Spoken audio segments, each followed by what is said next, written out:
everyone, welcome back to the Weekly Entertainment Bubble. I'm your host and myhighplains.com correspondent. Welcome back, you guys. This is a big one. We're going to be talking about some great trending topics in entertainment this week.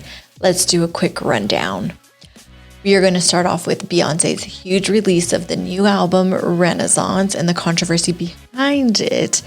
Chrissy Teigen announced some great news on Instagram. Warner Brothers will not release a huge $1 million project, Batgirl, and Days of Our Lives is moving to Peacock. Let's get right into it. Beyonce released her album, Renaissance. Bam, bam, bam. It was leaked before. Everyone's really excited about it. And then it hits us with some controversy. One of her songs had a lyric that said SPAZ. I don't want to say it. It's not great. So Beyonce's team released a statement saying they are going to take out that word, that it's not appropriate, and it, refers to disabled people in not a great way. So they are removing that. And it's crazy because a couple weeks ago, Lizzo had a song that had that word in it as well, and a journalist from The Guardian pointed it out. She pointed out the Beyonce one as well, that these words should not be reflected in their music or in their lyrics of any kind. Then another controversy with it, you had Monica Lewinsky saying, well, if you're taking out that word, you need to take my name, keep my name out your mouth, take my name out of the song Partition. She wants that done. I don't know if that's going to happen. Probably not. It's already been out there for years. I think, Monica, if you wanted it out, maybe you should have said it a little earlier when it was just released, but Partition's been out for years. Then Oscar winner songwriter Diane Warren chimed in, and it got the Beehive real riled up. They were not happy, you guys. And if the Beehive's not happy, you're going to know it on Twitter. So she came out and she said, why is there 24 writers on a song? Alien Superstar on one of her songs has 24 writers. She didn't mention exactly Beyonce by name, but she said it. Beehive picked it up and said, no. This isn't good for you, and this isn't good for us because we're obsessed with Beyonce, okay?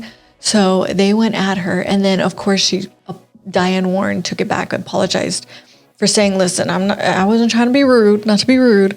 But you don't mess with the Beehive. I personally am not a Beehive member. I'm a Redathon or a Redinator. I don't know. I love Paul Rudd. So whatever we want to call ourselves, that's what we're going to call ourselves. Let's get it trending. It needs to happen now. So everyone that's a Paul Rudd fan, just join me. Find me on Twitter. Aaron Roses1 is my Twitter. We'll talk all about Paul Rudd. Let's move on to some good news. In fact, Chrissy Teigen and John Legend announced on Instagram, specifically Chrissy Teigen, that she is pregnant with her third child. They already have 2 kids, and they're calling it, of course, their rainbow baby. 22 months ago, Chrissy Teigen had a miscarriage, and she announced that. I think one of the things that people really like about Chrissy Teigen is the fact that she talks about it, and she's not afraid to talk about her fertility issues, pregnancy. And people like that she tells her story, her journey, her life experiences, and so many people can reflect on that. They take a lot of things from her story. So she captioned this on Instagram with a picture of her in a crop top and her cute little baby bump. She said, the last few years have been a blur of emotions to say the least, but joy has filled our home and hearts again. 1 billion shots later, we have another on the way. She did it. So good for them. I'm really excited for them. She's going to be a mom again. She looks incredible in the Instagram post, by the way. So yay, Chrissy Teigen and John Legend. You go, guys. Another story, Warner Brothers is completely revamping a lot of their programming, and they axed the Batgirl movie. It cost $90 million. It put all that. It was almost done. It was on the cusp of being done.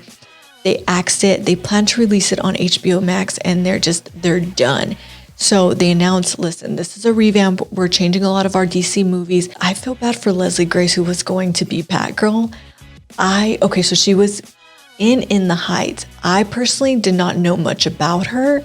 So if it were me, I'd be a little sad if I was the main actress, like, why? We worked so hard on this, and it's a superhero movie, and she probably killed it.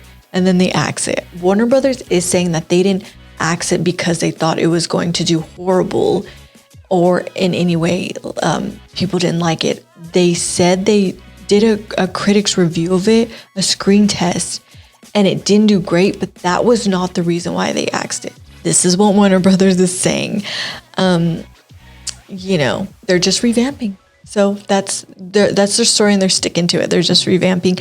And they are saying that it didn't, you know, a lot of their superhero movies cost between $150 and $200 million. So this isn't that bad, 90 million. It is. It is a lot. If I was in this, you know, in that room, whatever, the decision room, I would say, listen, we spent a ton of money. Do we just want to throw it up there and just have people, you never know. We spend so much money, you never know. People might grab onto it and love it. Clearly, this revamption is very important to them, and they're not willing to put it out there. Let's finally talk about Days of Our Lives. And I say finally because I know this is a huge soap opera crowd.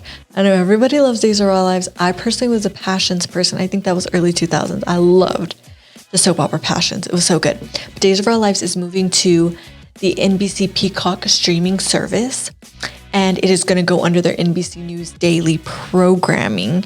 They are having Days of Our Lives on there if you want to go see it. Get Peacock. I don't know. There's probably a free trial somewhere. But I will forever know Days of Our Lives by that sand in the hourglass.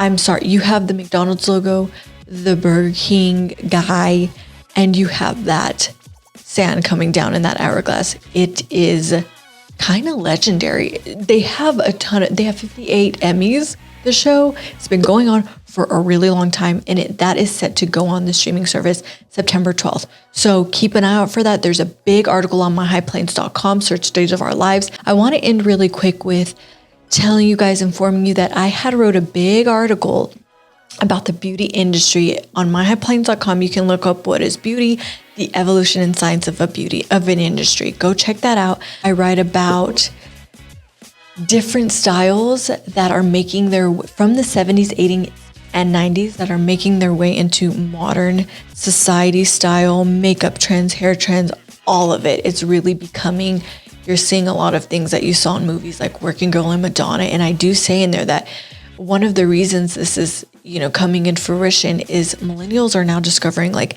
Sandra Bullock or Julia Roberts, Gwen Stefani, these really big, incredible style icons.